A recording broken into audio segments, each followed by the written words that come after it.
I'm Doug Lichtman, and our topic in this video is Section 106. Section 106 articulates the rights that a copyright holder gets. In prior videos, we've thought about what can be protected by copyright, and we've thought about who gets the copyright both originally and over time. But this time, I want to think about what it means. You've got a copyright. What does that let you do? And there's a bunch of stuff. Let's take a look. Section 106 tells us that subject to the rest of the law, the owner of copyright under this title has the exclusive rights to do and to authorize any of the following. And 106.1 is the right to reproduce the copyrighted work in copies or phonorecords. Let's unpack that for a second. The right to reproduce is exactly what you think it means. The right to take it and make another copy, another book, another movie, another album. The right to reproduce, or the right to reproduce pieces, parts. I take your character and move it to something else. That too is a reproduction. So reproduce is I'm taking your expression, putting it in something else. And as the copyright owner, I have the exclusive right to reproduce. And then that extra language about copies and phonorecords just says, hey, reproduce in some physical form. A copy is just anything that can hold the work tangibly. A phonorecord is a special kind of copy. It's a copy that holds sound. But 106.1, the right to reproduce, the very intuitive, you can't take my stuff and use it, the right to reproduce. 106.2 is the exclusive right to prepare derivative work. Think prequels, sequels, lunchboxes, and so on. 106.3 is the right to distribute copies or phonorecords of the copyrighted work to the public by sale or other transfer ownership, or by rental, lease, and lending. It's a distribution right. So we're not just focused on reproducing, making another, we're also focused on moving embodiments around. 106.4, in relevant categories, the right to perform the work.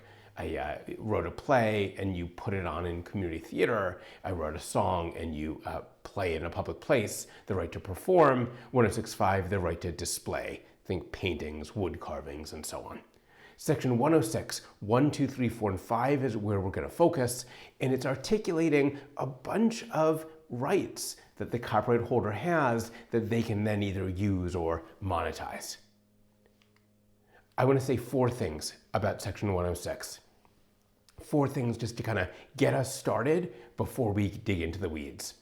The first thing I want to say is that Section 106 is layered. And what do I mean by that? Well, imagine, for example, that I'm, Sabrina Carpenter. And I've made a wonderful album, and I'm out doing marketing and so on, and I realize that my album is being sold at Walmart, even though I didn't arrange for that to happen. Now, I know right away that that means that some bad guy reproduced my album, because Walmart has a bunch of copies and I didn't provide them. So there's some bad guy out there who did a 106.1 reproduction. There's at the same time Walmart, who right now is engaged in 106.3 distribution. And look how 106 articulates 2 wrongs for this one fact pattern. The thing that's going on is my album is being sold at Walmart without my permission. But 106 is layered such that that one bad moment actually trips over at least 2 legal rights. There's an illegal reproduction under 106.1 and an illegal distribution under 106.3. And having that layer is really helpful to me. Remember, I'm Sabrina Carpenter in this example. It's really helpful to me because now I go and knock on the door in Walmart and say, I don't know who did the 106.1. We'll figure that out later. But you need to stop because you're doing a 106.3. And I can get an injunction against you if I need to, and damages against you if I need to. Your piece, even though I'm not accusing you of making the copies, I don't know how that piece happened, we'll figure it out. But for now, you're engaged in 106.3 distribution, knock it off. The layers allow me to use my rights effectively. I don't have to wait until I can figure out where the bad copies were made to actually solve my problem. 106 is layered. Second thing in my high-level introduction is that 106 distinguishes between different types of users. And this is actually a really cool point. Think of the play, the written version of the play, say Hamilton. That written version, there are a bunch of folks who might be interested in it. You and I might want to buy it and kind of just read it through. We love the music, we want to read the lyrics, we're interested in stage direction, whatever. We might want to buy it, read it, and enjoy it at home with our kids, whatever that might be. That's one possible purchaser of the play Hamilton. Another possible purchaser would be community theater. Some group of extremely talented people saying, we want to buy it, and we'll sing the songs, do the raps, act it out, whatever that looks like. Two different customers. And as you can readily imagine, very different price points.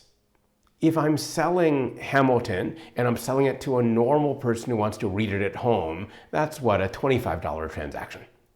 If instead I'm selling it to a group of people who wants to perform it and fill the seats and sell those tickets and all the rest, that's probably a much more expensive transaction ideally. They want a lot more. And look how copyright law allows the copyright holder to distinguish between those two parties. If I just purchase the physical book, I can read it at home, I can read it to my kids. But if I take that and I take it to my community theater group, even though I have physically what I need, I have the words, I have the notes, I have the stage directions, I have physically what I need, I can't do the performance. Because if I want to do community theater, I need a 106.4 performance right. I need more than the book, I need more than the physical stuff, I actually need the legal right to perform. Copyright law has created this structure here, allowing me as the seller to distinguish two very different buyers. The law is letting me distinguish them because copyright law obligates the community theater group to knock on my door and say, I've got the book, but I still need legal rights. Copyright law letting me distinguish, which I think makes that market really work. You don't have to sell it at the low price, the $25 to everybody. You don't have to sell it at the high price to everybody. You can do what we call price discrimination, charging different prices to different people for basically the same physical asset. You want the book and you want to enjoy it at home, $25. You want the book and you want to do a big performance, we might be talking thousands. Copyright law through 106 allows us to distinguish between different types of users. It makes the copyright way more valuable. Third thing I want to point out to you, just as we do a high-level introduction, is that copyright has a bunch of built-in limitations here in Section 106. I'll just show you one for now.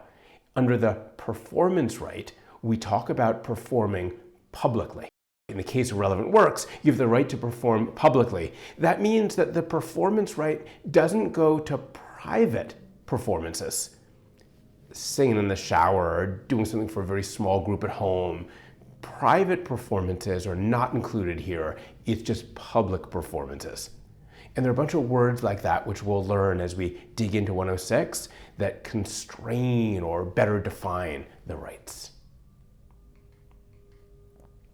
All right, Section 106. Last thing I want to point out to you just as we get started is that Section 106, by design, it's totally okay.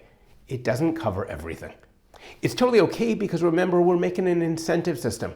And so I need to give my authors some rights, enough to motivate them to do the work, enough to motivate them to disseminate the work, but I don't have to give them absolutely everything. And I can pull my punches, hopefully strategically, right? Leave some things out because they're things that I don't want to be slowed down by law and lawyers. Hopefully I'm doing it strategically, picking things that give us great incentives, leaving free things that we want folks to do. Hopefully it's strategic, but for now, all I want to show you is 106 certainly doesn't include everything.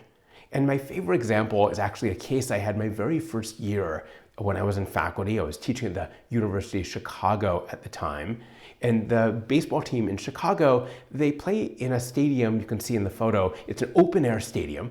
And what's cool about the team's stadium is along the edge, you see those buildings, like those apartment buildings at the top of the screen. Along the edge of this stadium are apartment buildings. And if you go to the rooftop of those buildings, you can watch the games. And it's kind of cool if you're a baseball fan. I'm not really much of a baseball fan, but if you're a baseball fan, this stadium is kind of famous for the vibe and ambiance of the stadium because you have these fans up high on the roof, yelling, cheering, so on. It makes it a really interesting, integrated stadium experience into the community. Well, that's all well and good, and it had been going on for a long time. But back 20-ish years ago, an entrepreneur decided to quietly buy up the rooftops. His idea was, I'll buy the rooftops and I can start selling tickets to the games.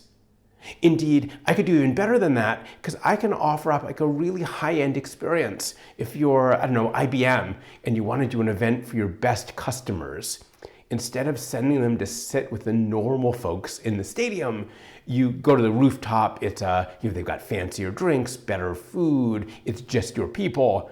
Somebody went to buy the rooftops and made a business that would really compete with the baseball team's business, because the baseball team really wants those high-end tickets also. Right? They want to sell packages to businesses and cater to that crowd too. All of a sudden we had someone buying the rooftops and competing with the team. I was a law professor at the University of Chicago. I get a call from the team. Can we sue them under copyright?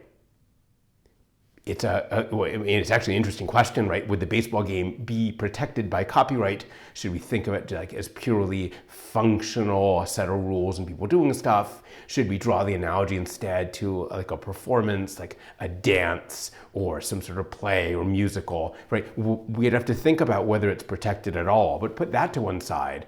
The answer, I think, was clearly not, even if the baseball game itself is protected by copyright as it's played.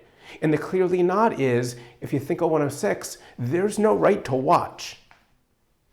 The folks on the rooftop, they weren't reproducing, they weren't making another copy, they weren't making a derivative, they were just watching the game. They weren't distributing, they weren't performing, they weren't displaying, they were literally watching the game. And 106 doesn't have an exclusive right to watch, to read, none of that. Now, interestingly enough, this was a great answer for the team. We ended up litigating the case under a state law, and there was a state law that said if you take basically intellectual property from someone else without contributing, if you're free riding, the law calls it misappropriation.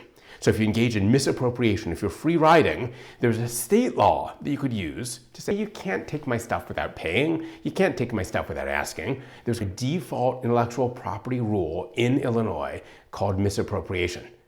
And our challenge in litigating the case would have been if copyright law did cover the interaction, then the state law would be preempted. Right? If federal law covers it, states aren't allowed to mess with it. And so it turned out it was great for us that copyright law clearly doesn't speak to this issue, because then we were able to say that the state is free to have its own law on this topic. Illinois had a great law for us on this topic, and we were able to litigate the case under state law and right away tell the judge, don't worry about copyright. We agree it doesn't apply, and that's wonderful for us because we can use the state law. For now, all I want to point out to you is it doesn't cover everything. There are things you will see, there are cases and fact patterns we'll explore where 106 doesn't really fit all that well. And that's not necessarily bad, both because I want to leave some things free and because there are other rules, like my example in the baseball example to you. Okay, that's all for this video. I just wanted to get us started in 106. In later videos, we'll actually dig into section 106 and some of the specific rights.